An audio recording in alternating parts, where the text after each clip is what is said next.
Hello. Hello, Jethmalani साहब। हाँ, बोल रहा हूँ। Who's that? Sir, Dawood Ibrahim. ये नंबर तुमको किसने दिया? सर, मैं सरेंडर करना चाहता हूँ। मैंने कुछ किया नहीं, फिर भी मुझे लोग ब्लास्ट में खींच रहे। इसमें मैं क्या कर सकता हूँ? मैं सरेंडर करना चाहता हूँ।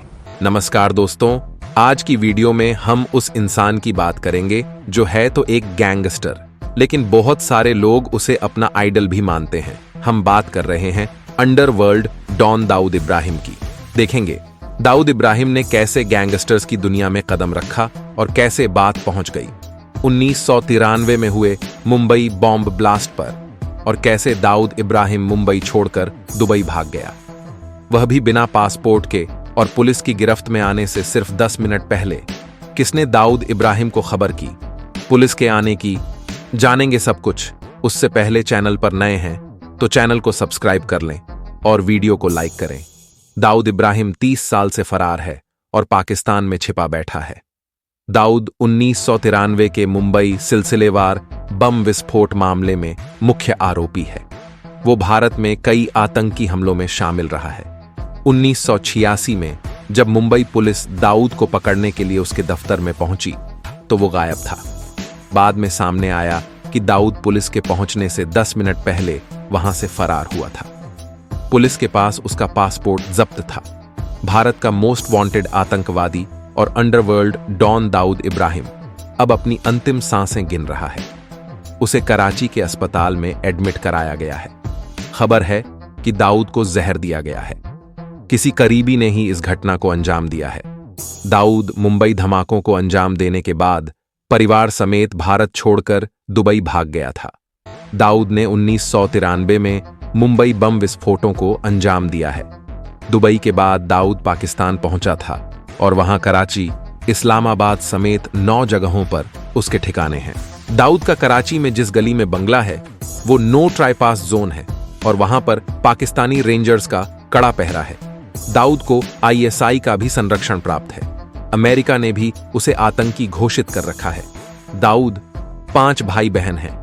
मुंबई ब्लास्ट के बाद 2 भाई अनीस इब्राहिम और नूरा इब्राहिम दाऊद के साथ दुबई भाग गए थे। साल 2007 में नूरा की कराची बम ब्लास्ट में मौत हो गई थी। दाऊद की पत्नी जुबीना जरीन उर्फ महजबीन मुंबई की रहने वाली है और वो दाऊद के साथ रहती है। दाऊद ने पाकिस्तान में पठान महिला से दूसरा निकाह किया है। दाऊद के 4 बच्चे हैं। वो पत्नी और बच्चों के साथ रातों रात भारत से फरार हुआ था। एस हसन जैदी की किताब डोंगरी टू दुबई के मुताबिक बात 1986 की है। पुलिस को दाऊद की तलाश थी। दाऊद और महजबीन की शादी के 15 दिन बाद ही पुलिस ने अंडरवर्ल्ड के सदस्यों पर लगाम कसना शुरू कर दिया था। दाऊद समझ चुका था कि अब मुंबई में रह पाना मुश्किल है। एक दिन क्राइम ब्रांच की टीम ने आधी रात डी कंपनी के मुख्यालय मुसाफिर खाना में छापा मारा। पुलिस अधिकारी इस 2 मंजिला इमारत में सन्नाटेदार खामोशी देखकर हैरान थे। इस इमारत के लोग कभी सोते नहीं थे, खास तौर पर ग्राउंड फ्लोर के लोग, जिसमें दाऊद का आलीशान ऑफिस था। क्राइम ब्रांच ने एक-एक कमरे का कोना कोना तलाशा गया। पुलिस उस रात सिर्फ दाऊद के चचेरे ममेरे भाइयों और उसके गुर्गों को ही गिरफ्तार कर पाई। पुलिस कमिश्नर DS सोमन ने दाऊद को पकड़ने के लिए वारंट जारी किया था। ऑपरेशन पूरी तरह सीक्रेट था। सोमन ने दाऊद पर नकेल कसने के लिए पुलिस को खुली छूट दे रखी थी, लेकिन दाऊद एक कदम आगे निकला। उसने परिवार समेत भारत छोड़ने का फैसला किया और रातों रात गायब हो गया। जब सोमन को बताया गया कि दाऊद पिंजरे से उड़ गया है तो वे भी हैरान थे। यकीन नहीं कर पा रहे थे कि पुलिस के भीतर भी दाऊद का इस कदर चाक चौबंद नेटवर्क है। पुलिस अधिकारियों को आमने सामने बैठाकर पूछताछ की गई तो पता चला कि दफ्तर पहुंचने से 10 मिनट पहले दाऊद के पास फोन पहुंच गया था। उसी 10 मिनट में वो रफू चक्कर हो गया। पुलिस कमिश्नर ने मंत्रालय के एक राजनेता से भी इस अभियान की सहमति ली थी। राजनेता ने कहा था कि दाऊद को जिंदा पकड़ा जाए। बाद में पुलिस को नेता से बातचीत पर भी शक हुआ। इस बीच दाऊद किसी तरह हवाई अड्डा पहुंचा और दुबई की फ्लाइट पकड़ ली। बाद में यह भी सामने आया कि दाऊद ने पहले दिल्ली के लिए घरेलू उड़ान पकड़ी, फिर वहां से दुबई के लिए कनेक्टिंग उड़ान। वो बगैर पासपोर्ट के दुबई पहुंचा था। उसका पासपोर्ट पहले से ही क्राइम ब्रांच की कस्टडी में था। बात 1992 की है। दाऊद के गुर्गे 31 दिसंबर को डॉन की सालगिरह पर कई सारी पार्टियां आयोजित करते थे। हालांकि डॉन इन पार्टियों को ज्यादा अहमियत नहीं देता था। उसी समय एक राजनैतिक घटनाक्रम हुआ जो कुछ समय से अंदर ही अंदर बड़े घटनाक्रम की शक्ल ले रहा था। 6 दिसंबर 1992 को हिंदूवादी संगठनों के एक हुजूम ने अयोध्या में एक मस्जिद बाबरी ढांचे को गिरा दिया। देश में तनाव का माहौल बन गया। ये मस्जिद 1853 से विवादों में थी। देश भर में दंगे भड़के। मुंबई की सड़कों पर भी हिंसक विरोध प्रदर्शन हुए। पाकिस्तान की ISI ने बदला लेने का प्लान बनाया और अपने तमाम हाकिमों को काम पर लगा दिया। ISI ने दाऊद इब्राहिम, अनीस इब्राहिम, मोहम्मद दोसा, टाइगर मेमन और ताहिर मर्चेंट समेत यूरोप में बसे कई दूसरे मुसलमान सरगनाओं को जुटाया। फिलिस्तीन मुक्ति संगठन, अफगान मुजाहिदीन और दुबई में बसे कई सारे धनाढ्य को जिम्मेदारियां दी। Dubai, Abu Dhabi, London, Karachi समेत दूसरे शहरों में षड्यंत्र की बैठकें हुईं। इसमें मंत्रणा की गई। ISI तत्काल हमला करना चाहती थी ताकि उसे बाबरी मस्जिद के बदले से जोड़कर देखा जाए। वे मुंबई के नौजवानों को ऑपरेशन में शामिल करना चाहते थे ताकि इसमें किसी तरह का पाकिस्तान कनेक्शन ना दिखाई दे।